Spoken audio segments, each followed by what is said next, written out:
দুই দশক পর আজ চাঁদপুর সফরে যাচ্ছেন প্রধানমন্ত্রী তারেক রহমান। খাল খনন কার্যক্রম উদ্বোধন, ফ্যামিলি কার্ড বিতরণ সহ বেশ কিছু কর্মসূচিতে যোগ দেবেন তিনি। এ নিয়ে আরো জানাতে কুমিল্লা থেকে যোগ দিচ্ছেন সহকর্মী মাহমুদ শরীফ। শরীফ, প্রধানমন্ত্রী ঠিক কখন নাগাদ কুমিল্লা এসে পৌঁছাবেন এবং তার পথসভার প্রস্তুতি কেমন দেখছেন, আমাদের বিস্তারিত জানাবেন। দেখুন, প্রধানমন্ত্রী তারেক রহমান সকাল 9:15টার দিকে তার গুলশানের বাসভবন থেকে চাঁদপুরের উদ্দেশ্যে রওনা হয়েছেন। তার যে সফরসূচি রয়েছে 5টি কর্মসূচি, আজকে তিনি 5 কর্মসূচিতে অংশ নেবেন। এর প্রথম কর্মসূচি হচ্ছে এই বড়ুয়ার খেলার মাঠের যে পথসভা, এটি এখানে বেলা 11:30টা নাগাদ তার উপস্থিত থাকার কথা রয়েছে। তবে যতটুকু মনে হচ্ছে 11:30টা থেকে 12টার মধ্যেই তিনি এই পথসভায় উপস্থিত হবেন এবং বক্তব্য রাখবেন।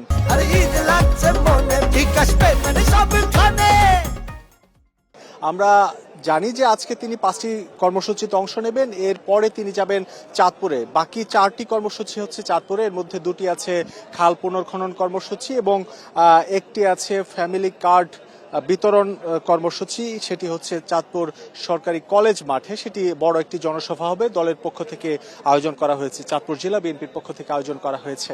এরপর তিনি চাঁদপুর জেলা বিএনপির নেতাদের সাথে একটি মতবিনিময় সভায় যোগ দেবেন। সেখানে মতবিনিময় সভা শেষে আজকেই সন্ধ্যায় তিনি ঢাকায় ফিরে যাবেন প্রধানমন্ত্রী তারেক রহমান।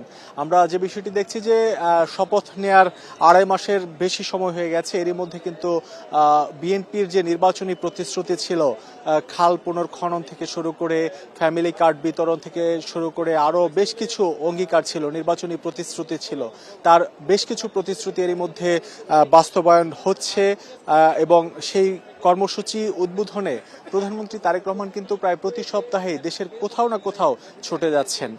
নির্বাচনী যে প্রতিশ্রুতি, সেই প্রতিশ্রুতি বাস্তবায়নের উদ্বোধনের পাশাপাশি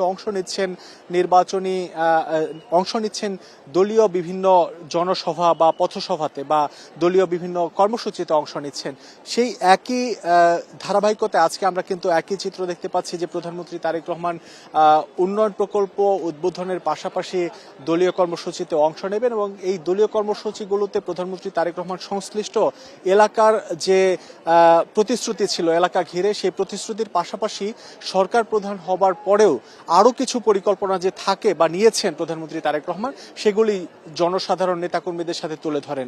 সেই হিসেবে আজকেও আমরা ধারণা করছি যে প্রধানমন্ত্রী তারেক রহমান তার বক্তব্যে এই কুমিল্লাতে যে বক্তব্য রাখবেন, এখানে কুমিল্লা অঞ্চল সহ আশপাশের এলাকায় তার যে এই এলাকার উন্নয়ন নিয়ে তার যে পরিকল্পনা রয়েছে সেই পরিকল্পনার কথা তুলে ধরবেন এবং এখানে বক্তব্য শেষে তিনি চাঁদপুরের উদ্দেশ্যে যাবেন। কুমিল্লা থেকে বিস্তারিত জানাচ্ছিলেন সহকর্মী মাহমুদ শরীফ।